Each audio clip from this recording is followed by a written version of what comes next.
사도행전 22장 15절에서 18절의 말씀을 저와 여러분이 교독하도록 하겠습니다. 내가 그를 위하여 모든 사람 앞에서 내가 보고 들은 것의 증인이 되리라. 이제는 왜 주저하느냐. 일어나 주의 이름을 불러 세례를 받고 너의 죄를 씻으라 하더라. 후에 내가 예루살렘으로 돌아와서 성전에서 기도할 때 황홀한 중에 같이 읽겠습니다. 봄에 주께서 내게 말씀하시되 속히 예루살렘에서 나가라. 그들은 내가 내게 대하여 증언하는 말을 듣지 아니하리라 하시거늘. 아멘. 하나님, 이 시간 하나님의 말씀을 듣고자 합니다. 주께서 역사하여 주시고 우리의 마음의 문을 열어 주시옵소서. 예수 그리스도 이름으로 기도드립니다. 아멘. 사도행전 22장의 말씀은 바울이 어떻게 회심하였는지 자세하게 설명하고 있는 것입니다. 천부장에게 잡혀가지고 영내로 들어가기 전에 이제 말할 수 있게 해달라 해서 이제 말을 하고 있는 중이에요. 원래 바울은 예수님을 박해하던 자였습니다. 그러나 예수님을 만나서 완전히 변화된 삶을 살았죠. 이 과정을 상세하게 이 유대 백성들에게 부형들아 그렇게 부르면서 자신이 어떻게 변화가 됐는지 설명하고 있는 것이죠. 그러면 왜 바울은 이러한 설명을 굳이 자기가 매도 실컷 맞고 들어가도 될 텐데 굳이 왜 얘기했을까? 이 말의 이유는요, 이들이 부형들이라 부르는 이 유대인들이 좀 예수께 돌아오기를 바라는 마음이었을 것입니다. 굳이 자기 이야기를 그렇게 할 필요가 없죠. 그런 이유가 아니라면 이 사람들이, 유대 백성들이 예수를 믿고 예수께 돌아오고 메시아를 인정하고 그렇게 세례도 받고 이런 거를 원했던 거예요. 그러니까 사람들에게 나도 이렇게 변화를 받았듯이 나도 원래 너희들처럼 이렇게 예수님을 박해하던 자였는데 나도 예수님 만나서 이렇게 변화되었듯이 너희들 좀 이렇게 변화되어라, 바뀌어라, 이런 요구를 하고 있는 것이죠. 그래서 이런 이야기들, 자기도 원래 율법의 열심을 가지고 예수님을 박해했던 자였는데 예수님을 만나서 변화된 것처럼 이렇게 너희들도 변화되라고 이렇게 간구하는 이야기라고 우리가 이해하면 좋겠습니다. 그런데 어떤 일이 있었냐면 다메섹에 간 이유는 잘 아시겠지만 다메섹에 예수님을 믿는 남녀를 잡아다가 이제 예루살렘에 끌고 가서 옥에 가두려고 그렇게 하는 거였는데, 그런데 어떤 일이 있었습니까? 호련히 빛이 임했죠. 그래서 3일 동안 앞을 보지 못한 것입니다. 그런데 이제 중요한 사건은 이 사건을 계기로 예수님을 만나게 되었죠. 그래서 아나니아라는 제자가 두 가지 중요한 역할을 합니다. 어떤 역할을 하냐? 아나니아가 다르게 또 역사를 하셨겠지만 어쨌든 성경에서 나오는 것을 보면 아나니아를 통해서 바울이 눈을 뜨게 됩니다. 바울이 보지 못했어요. 이제 맹인이 되었죠, 3일 동안. 그 다음에 오늘 말씀을 이제 보는 장면인데 세례를 받게 됩니다. 세례가 뭡니까? 죄를 씻는 의식이죠. 이 두 가지 중요한 역할을 누가 하냐? 아나니아가 하게 되는 것입니다. 그래서 우리가 기억해야 될 것은 바울이 혼자 사역하지 않았습니다. 바울과 함께한 동역자들이 있었고, 오늘도 바울이 그냥 예수님께서 눈을 떠라 이렇게 한 것이 아니라 아나니아를 통해서 바울이 눈을 뜨게 되고 아나니아를 통해서 세례를 받게 되었다. 그래서 하나님의 사역 또 그리스도의 사역은 어떻게 되냐? 합력하여 선을 이룬다는 것을 우리가 기억하기를 원합니다. 15절 말씀을 보겠습니다. 내가 그를 위하여 모든 사람 앞에서, 이 내가라고 하는 이 내가는 누구냐면 바울을 가리키는 것입니다. 바울이 그를 위하여, 예수를 위하여, 그 전에 이제 의인이라고 나와 있는데 그 의인이 예수죠. 예수를 위하여 모든 사람 앞에서 내가 보고 들은 것의 증인이 되라. 보고 들은 것이 무엇입니까? 예수님 만났잖아요. 그리고 들었잖아요. 예수님의 음성도 들었잖아요. 그러니까 결국은 뭐 보고 들은 것은 예수님에 관한 복음을 이야기하는 것입니다. 그 뭐 한 번의 사건으로 끝나는 것 아니죠. 바울이도 계속 기도하잖아요. 기도할 때 하나님께서 역사하시고 계속 이런 장면들을 여러 번 보고 있습니다. 그래서 바울이 보고 들은 것, 다른 말로 두 글자로 복음입니다. 복음. 예수의 복음에 대해서 증거하는 이방인의 사도로 이방인의 빛으로 역할을 감당하는 사건이 여기서 이제 일어나서 결국은 바울이 1차, 2차, 3차까지 전도여행을 하고 이제 로마의 감옥에 갔다 왔고 풀려가지고 4차 전도여행하고 그 뒤에 이제 로마로 다시 돌아가서 죽게 되는 이게 바울의 일생인데요. 어쨌든 지금 이렇게 회심해서 전도여행을 이 말 그대로 예언의 말씀 그대로 바울이 이방인의 사도로서 역할을 감당하게 되는 것입니다. 자, 그 다음에 그래서 중요한 것은 제일 끝에 보시면 증인이 되리라 그랬잖아요. 예수의 증인. 그러니까 바울이 예수의 증인이 되었으면 우리도 뭐 해야 됩니까? 예수의 증인 되어야 되죠. 그러니까 이 땅의 사명이 우리가 예수의 증인된 삶입니다. 다른 것도 뭐 하고 싶은 일, 뭐 해야 될 일도 있겠지만 가장 중요한 것은 무엇이냐? 예수의 증인이에요. 예수의 증인.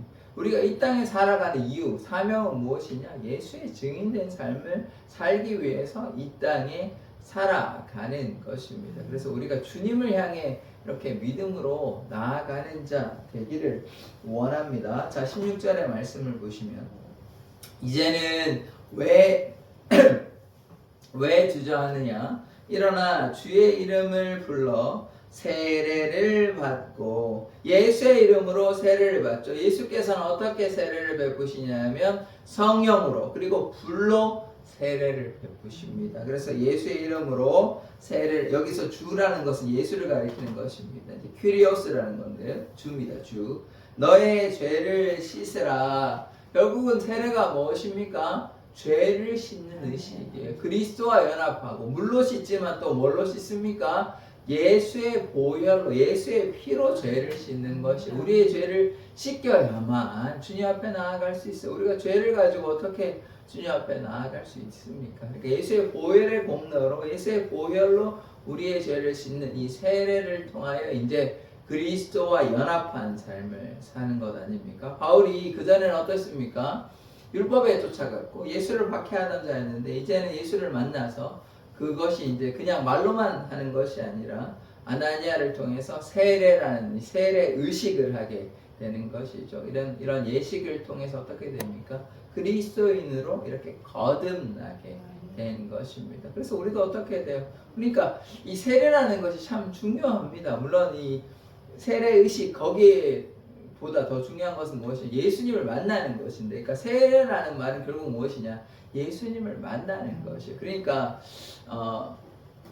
우리도 이제 어떤 세례 교육, 뭐 학습 교육이 있잖아요. 예수님을 뭐 알고 세례를 받아야 되는데 그냥 하루 만에 막 세례를 준다고 생각해 보십시오. 이러면 뭐 예수님 잘 모르는데 그냥 세례받게 되는 것 아닙니까? 그래서 우리가 좀 예수님을 잘 알고 예수님과의 어떤 관계 형성이 어느 정도 된 다음에 세례를 받는 것이 적절하다고 봅니다. 바울도 이렇게 예수님을 만나고 어느 정도 인지하고 이렇게 됐는데 교회에 온 지 하루 만에밖에 안 되는데 그냥 세례를 좀 주면 뭐 예수님이 누구신지 잘 모르겠는데 세례 받는 격이 되잖아요. 그러니까 우리가 세례라는 것은 그리스도와 연합이기 때문에 예수님에 대해서 잘 알고 어느 정도 준비된 상태에서 세례를 받는 것이 적절하다고 생각을 합니다. 자, 17절의 말씀을 보겠습니다. 후에 내가 예루살렘으로 돌아와서 이제 회심하고 이게 언제냐면요. 아라비아 광야에서 3년 동안 있었거든요. 그러니까 회심한 이후에 이제 다메섹에서 좀 머물고 어디 가려고 그러는데 뭐 사람들도 박해하고 그러다 보니까 이제 가서 다메섹에서 영적인 깊은 교제를 합니다. 그래서 이제 예루살렘으로 돌아왔는데 어떤 일이 있었냐? 돌아와서 성전에서 기도할 때에 황홀한 중에 어떤 일이 있었냐? 자, 18절에 보십시다. 봄에 주께서 내게 말씀하시되 속히 예루살렘에서 나가라. 예루살렘에 만약에 계속 머물렀다면 지금 22장이 잡히기 훨씬 전에 잡혀가지고 뭐 복음 사역 어떻게 이방인의 사도 어떻게 사역 감당합니까? 못하죠. 잡혀가지고 또 이제 지금 이 사건이 이제 바로 시작이 돼버려. 1차, 2차, 3차 전도행은 뭐 하기 힘들. 물론 하나님의 은혜로 또 풀어주시면 모르겠지만 그런 일이 없다면 그냥 지금 사역을 못하고 또 예루살렘 감옥에 갇혀가지고 힘든 상황을 마주할 뻔했습니다. 그런데 이제 하나님께서 말씀해 주셔가지고 예루살렘에서 속히 나가라고 말씀해 주셔서 그들은 내가 내게 대하여 증언하는 말을 듣지 아니하리라 이렇게 얘기합니다. 그러니까 하나님께서 미리 바울에게 이야기하셨어요. 뭐라고 얘기하셨냐면 그들이 유대 백성들이 너의 이야기를 듣지 아니할 것이다 이렇게 이야기를 하셨습니다. 그만큼 뭐 유대인들은 완악한 존재죠. 바울의 말은커녕 뭐 예수의 말은 들었습니까?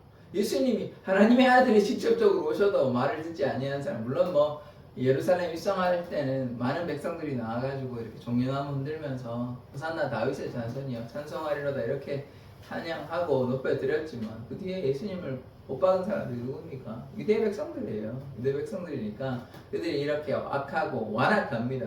예수님의 말조차 듣지 않는 사람, 예수님을 십자가에 못 박은 사람들이 바울의 말을 듣겠습니까? 힘들죠. 예수님의 말을 들었으면 바울의 말을 듣는 것도 자연스러운 일이지만 예수님 말씀도 뭐 들었는 사람도 있었지만 일부죠. 그 다음에 바울의 말을 듣겠습니까? 그러니까 계속해서 바울을 박해하고 또 바울을 죽이려고 그렇게 뭐 돌을 던지기도 하고 지금도 22장에서 어떤 일이 있었습니까? 그 전에 막 때렸잖아요. 천부장이 개입 안 했으면 맞아 죽을 뻔했습니다. 사람들로 맞아 죽을 뻔했어요. 그런데 이제 하나님의 은혜로 천부장이 개입을 해서 이렇게 지금 자기 이야기를 지금 하게 되는 상황 아닙니까? 그만큼 이 유대 백성들이 참으로 악한 자들입니다.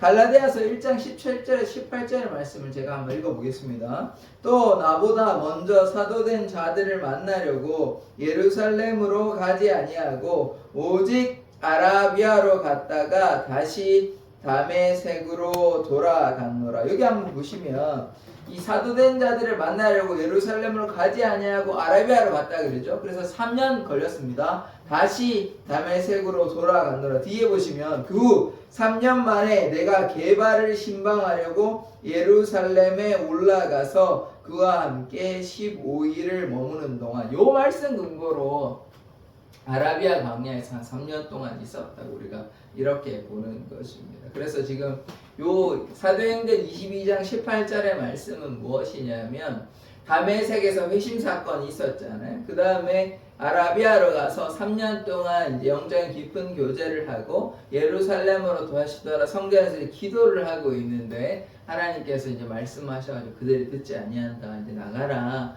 그래서 뭐합니까? 복음 증거하는 거 이 이야기를 다시 3차 전도행하고 다 와서 이제 이야기를 하고 있는 것이죠. 그래서 그때 나갔기 때문에 복음을 이렇게 증거하고 물론 뭐 나가서도 여러 고난이 있었습니다.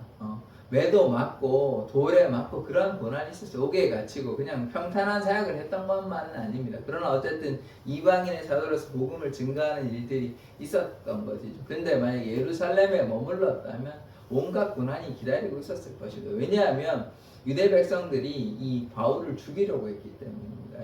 지금 왜냐하면 제가 여러 번 말씀드렸다시피 원래 같은 팀이었는데 같은 편이었는데 갑자기 정반대가 돼가지고 적이 돼가지고 심지어 앞에 장군이 돼가지고 계속해서 예수를 위해 살아가니까 이 유대 백성들 입장에서는 참 너무 받아들일 수 없는 상황인 거예요.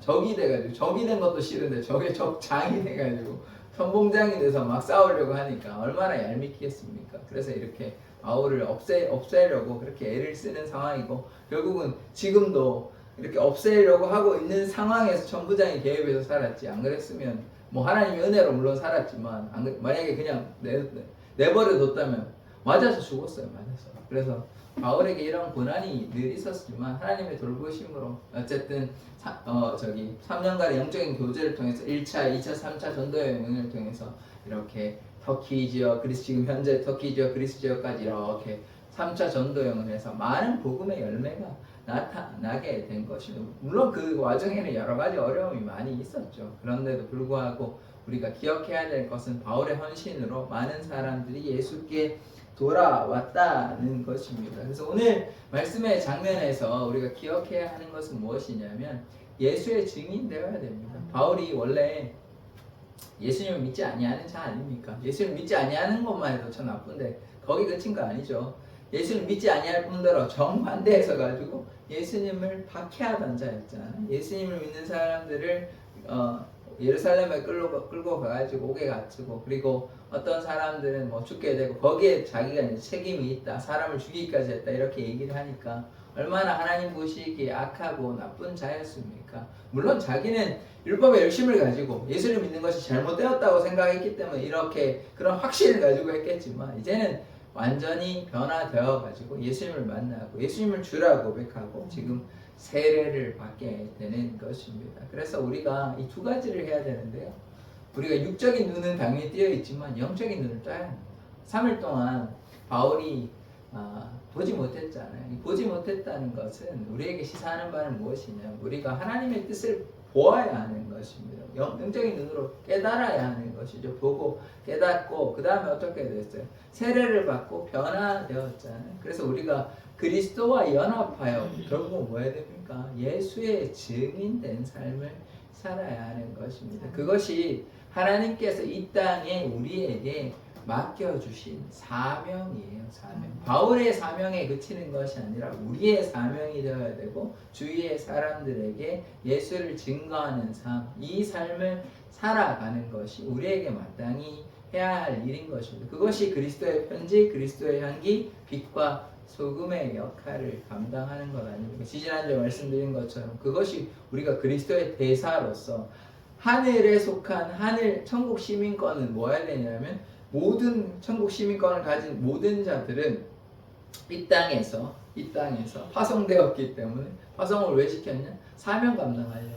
그 사명이 무엇입니까? 그리스도의 대사로서 그리스도를 대표해서 그리스도를 증거하는, 결국 무엇입니까? 예수의 증인된 삶을 살아야 하는 것입니다. 그것이 하나님께서 우리에게 맡겨주신 사명임을 기억하고, 그러면 그 사명을 감당하기 위해서 주일에 제가 뭐라고 말씀드렸냐면, 영적인 습관이 필요합니다. 운동선수가 습관을 규칙적으로 운동하잖아요. 그리고 뭐 변화시키려면 뭐 일주일에 적어도 뭐 2-3번이라든지 뭐 매일해도 좋고, 그렇게 습관이 있어야 돼요. 영적인 힘도 그 습관이 있어야 돼요. 한 번에 회심으로 끝나는 게 아닙니다. 계속해서 주기적으로 규칙적으로 주님 앞에 나아갈 때 하나님께서 힘 주시고 능력 주시지, 만약에 베드로나 바울이 뭐 이런 사도들이 전혀 기도하지 않고 한번 그냥 은혜 한번 받았으니까, 성령 임했으니까 어떻게 되겠지?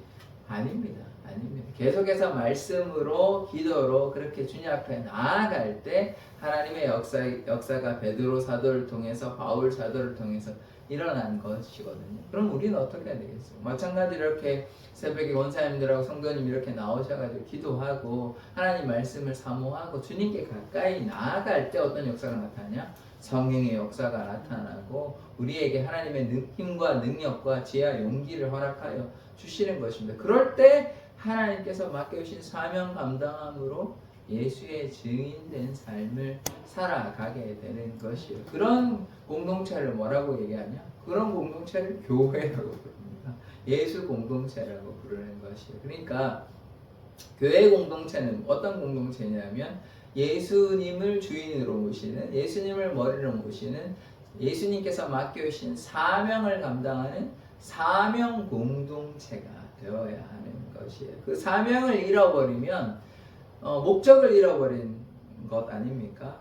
배가 어떤 목적지를 가지고 가야 되는데, 목적지를 가지고 뭐 미국을 가든 일본을 가든 어딜 가려고 이렇게 가야 되는데 거기 가지 않고 다른 데로 가면 목적을 잃어버리고 방황하는 것 아닙니까? 그래서 우리가 그 목적, 우리가 표대가 어딥니까? 천국을 향해서 가는 거잖아요. 그래서 우리가 주님을 향해 나아가야 되는데, 그렇지 않냐고 방황하면 그것은 사명 혹은 목적을 잃어버린 공동체가 되는 것입니다. 그래서 이 바울이요, 회심한 이후에 세례도 받고 영적인 눈이 뜨어져서 오로지 주님만을 위해 살았습니다. 베드로도 참으로 연약한 자였죠. 예수님을 3번이나 부인한 자 아닙니까? 그렇게 부인했지만 부활하신 예수님 만나고 성령의 충만함을 입어서 순교의 삶을 살았습니다. 예수의 제자들은 그 사도 요한 빼고는 다 순교의 삶을 살았어요. 그러니까 이것이 우리에게 말하는 바는 우리가 우리의 삶을 위해서 살아가는 것이 아니라 예수님께서도 자기를 부인하고 십자가를 지고 나를 따라오라고 이렇게 이야기하셨어요. 부자 청년에게 뭐라고 얘기했습니까? 재산을 다 팔아서 나를 따라오라고 얘기했거든요. 그러니까 우리가 이 땅의 삶의 목적이 그냥 세상의 똑같은 풍조를 따라가서 살아가는 것이 아니라 예수를 위해 따라갈 때 거기에 영생이 있고 거기에 축복이 있습니다. 그때 이 땅에서도 이 생에서도 축복이 있고 또 영생의 축복도 누리게 되는 것입니다. 이 땅에 고난만 있지는 않아요. 그러니까 우리가 예수를 따라가는 예수의 사람 되기를 원합니다. 그러함이 우리에게 마땅히 해야 할 바인 것입니다. 그렇지 아니하면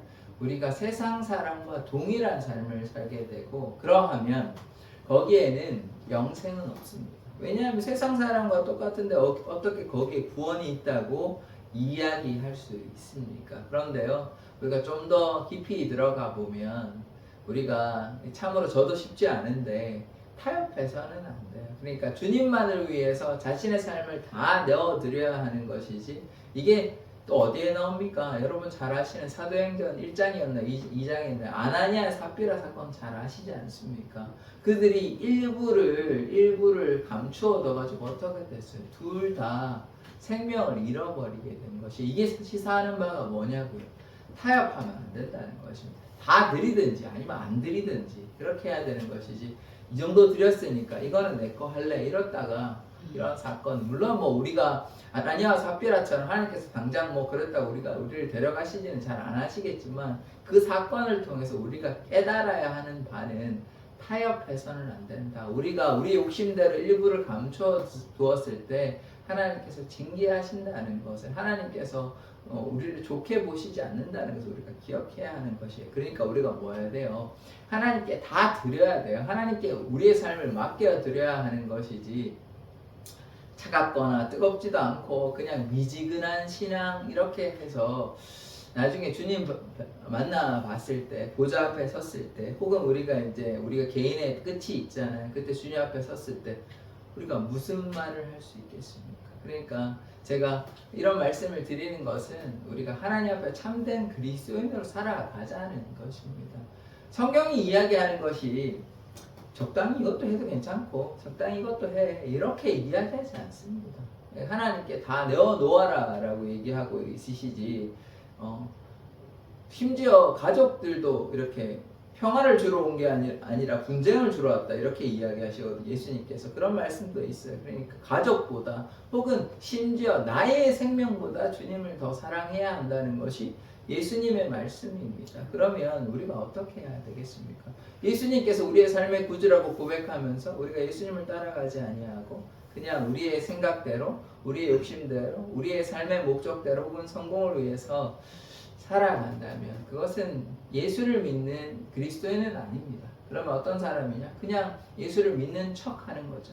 그렇게 해서는 안 되는 것입니다. 그래서 우리가 우리의 연약함을 주님 앞에 고백하고 주일날 말씀드렸잖아요. 우리의 약함을 아신다고. 그래서 주님께 우리 약함을 고백하면 돼요. 그게 회개인 거예요. 회개가 꼭 뭐 심각한 죄를 져가지고 회개하는 것 회개이기만 하지만 그게 아니고 우리가 좀 때때로 넘어들 때 우리의 연약함으로 그때 주님 앞에 나아가는 것 그것이 회개인 것이고 그것이 주님을 의지하는 것이에요. 그러니까 회개는 돌이키는 것이거든요. 잘못된 방향으로 가는 것을 주님께 나아가는 것 주님을 의지하는 게 회개인 것입니다. 주님께서 우리의 연약함을 아시고 예수께서 아시고 날마다 우리의 짐을 지시고 성령께서 말할 수 없는 탄식함으로 우리를 간구하신다고 말씀드렸잖아요. 그러니까 우리가 주님께 이렇게 간구하고 믿음으로 나아가면 주님께서 힘 주셔서 주님께서 맡겨주신 이 사명을 감당하는 예수의 증인된 삶을 살아갈 수 있습니다. 우리의 힘으로 하는 것이 아니라 하나님께서 도와주시고 능력 주신다고 약속하셨으니까